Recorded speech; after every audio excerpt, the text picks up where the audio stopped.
Okay, we'll move on to Louisville and Coach Charlie Strong. The Cardinals are 1-0. They defeated Kentucky 32-14 on Sunday. This week, Louisville takes on Missouri State Saturday at 3:30 p.m. at Papa John's Cardinal Stadium. The game will be televised on the Big East Network. And we also, getting back to the weekly honor roll, quarterback Teddy Bridgewater, safety Calvin Pryor were both named to the Big East weekly honor roll. Coach, if you could take a minute to talk a minute about the win against Kentucky yesterday, and then tell us what you're looking forward to coming back at home against Missouri State. Well, if you look at yesterday against Kentucky after reviewing the film, just offensively we were very balanced. Teddy was 19 of 21. You had 2 running backs to go over 100 yards, and we talked about it just over the summer and just coming out of just the spring, what we needed to improve on offensively, and penalties were on, and we only ended up with 2 penalties. I'd like to get that number to 0. And we had 0 turnovers, and then we were 100% efficiency in the red zone. Defensively, it just came down to execution. We just didn't do a good job just executing, but Kentucky came in with a great plan, just throwing the short passes and coming in with an up-tempo offense. But defensively, concern is when it gets to third down, we need to get off the field, and we didn't do a great job of just getting off the field on third down. And special team was concerned there with our kickers because we haven't been very consistent, but to watch, we had 1 field goal chance, and we were able to hit a 47-yard field goal. So just very pleased overall with just a total team effort on Sunday, and each week we're looking to improve. Against Missouri State, if you look at halftime, they were down 9-6 to Kansas State, but they went on to lose that game. But defensively, they returned all starters on defense, and then on offense, their spread offense with a quarterback transfer coming in from Missouri. So they do a good job of just placing the football and moving it around. Okay, we'll open up to questions for Coach Strong. Hit *1 on your telephone. The operator will introduce you.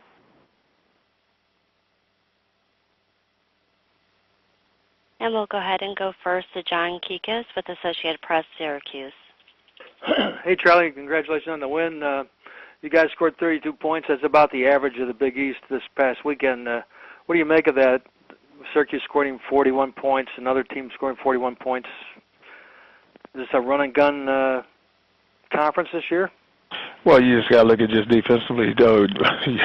You like to make sure the defenses play better, not allow teams to score that many points. But, you know, it's usually at this time of year and it's early in the season, the offenses are ahead of the defenses, and then as we continue on, the defenses do get better.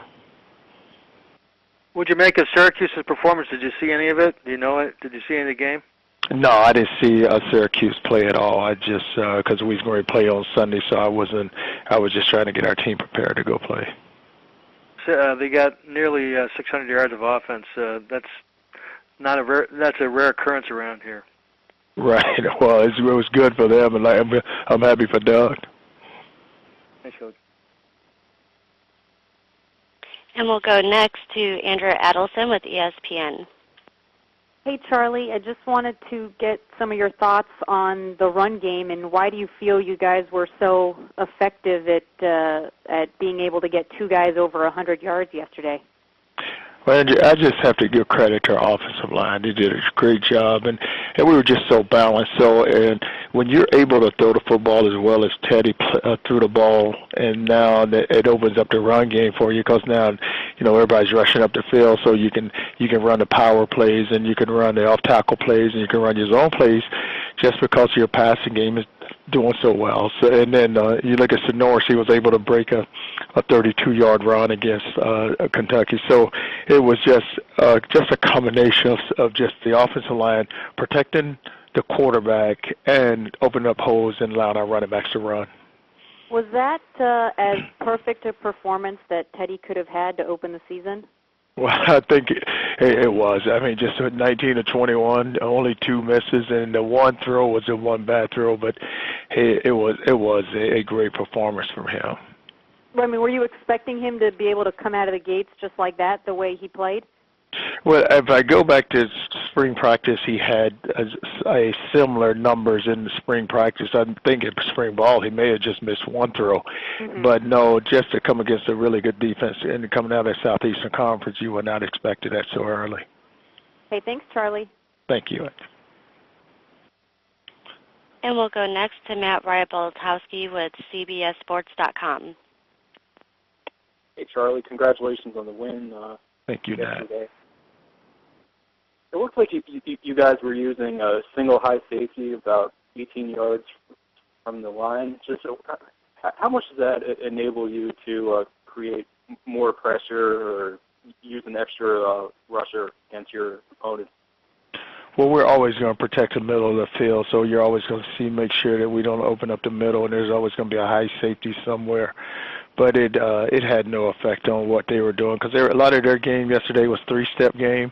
It was all a ton of underneath routes, dumping the ball off and just trying to get the ball in the athlete's hand, and which was smart because if you get the ball in your running backs and underneath routes, and so they know there's always linebackers underneath, so you try to get the ball to them really quickly and try to make the first guy miss to get to the second level.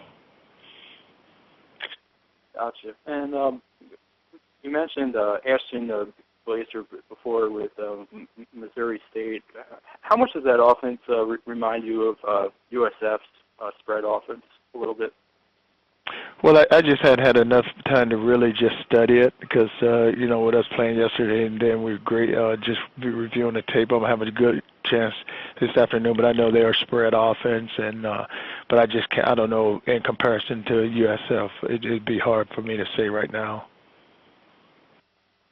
Great. Thanks a lot. Uh-huh. We'll take our next question from Howie Lindsay with CardinalSports.com. Coach, given that Kentucky, had that underneath passing game going, do you expect to see that more from other opponents if they study that game tape, and how do you combat that?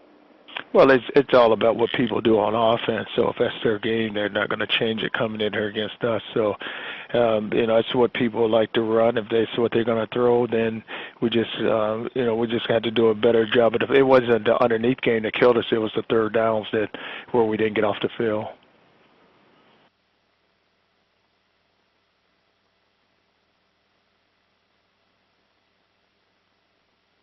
And we'll move next to Jerry DiPiola with Pittsburgh Tribune Review newspaper. Good morning, Charlie. I was just wondering, coaches never lose focus, but sometimes players might. How difficult is it, to keep kids interested to play a team from a lesser division after you just won a pretty good game on national TV against the BCS team? Well, that's what's tough there, Jerry, because what happens is that, there's such a build-up, and especially with this game because it was a rival game, and you've been talking about it since the whole summer. So now all of a sudden you go play it and the game's over, and you end up having a really good performance. Now you have another team coming in who's just lost to Kansas State, who just lost their game. So we have to get their focus back, and it's going to be it has to happen during the practice and making sure that they stay locked in because they have so much going on in their world, but they can very easily be sidetracked. What can you do when you see them being sidetracked, Charlie? Well, it's just you just have to remind them, hey guys, you're playing for a lot, and you have to continue to go play. And each week there's may be a different opponent, but your mindset is still the same. You have to prepare. If you are a big time player, and if you think that you want to have a really good football team, it's all about preparation. Thank you very much. Thank you. And we'll move next to Andrea Adelson with ESPN.com. Sorry, Charlie, I forgot to ask you if you had a timetable for Dominique Brown when he might be able to play. No, Andrea, we don't. I think that this week we're going to move him around and see if we can get him ready, but there's no timetable set just yet. Okay, thanks. Thank you, Andrew. And do we have any other questions for Coach Strong, please? Hearing none, well, thank you for your time, Coach, and good luck this week against Missouri State.